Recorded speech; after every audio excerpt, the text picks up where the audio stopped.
এক ধনী লোক তার বাগান বাড়ির পুকুরের মধ্যে অনেকগুলো কুমির পুষত। একদিন সেই ধনী লোকটি তার সেই বাগান বাড়ির মধ্যে বিশাল একটি পার্টির আয়োজন করলো। অনেক লোকজন সেই ধনী লোকটির আমন্ত্রণে সেই বাগান বাড়ির পার্টিতে এসে জনমের মতো ভালো মন্দ খেলো। এরপর সেই ধনী লোকটি মাইক দিয়ে ঘোষণা করলো, আপনাদের মধ্য থেকে কেউ যদি আমার এই কুমির বোঝাই করা পুকুরটি পাড়ি দিয়ে সাঁতরে এই পাশ থেকে ওই পাশে যেতে পারে, তাকে আমি 10 কোটি টাকা দেব, না হয় তার সাথে আমার একমাত্র সুন্দরী কন্যাকে বিয়ে দেব। লোকটির কথা শেষ না হতেই পানির মধ্যে ছপাস করে শব্দ হলো। সবাই দেখতে পেলে একজন সাহসী যুবক পুকুরের মধ্যে ঝাঁপ দিয়েছে, আর তাকে ধরার জন্য বড় বড় কয়েকটি কুমির তার দিকে ধেয়ে আসছে।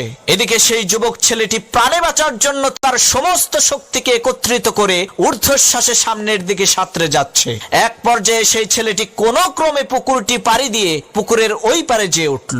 ছেলেটির এত বড় বিজয় দেখে সকলেই হাতে তালি দিল। আর সেই ধনী ব্যক্তি সেই ছেলেটিকে জিজ্ঞেস করলো, বাবা তুমি কি 10 কোটি টাকা নিবা নাকি আমার মেয়েকে বিয়ে করবা? তখন সেই ছেলেটি বলল, আমি আপনার টাকাও চাই না, আপনার মেয়েকেও চাই না, আমি শুধু জানতে চাই কোন শালা আমাকে ধাক্কা দিয়ে এই পুকুরের মধ্যে ফেলে দিছে।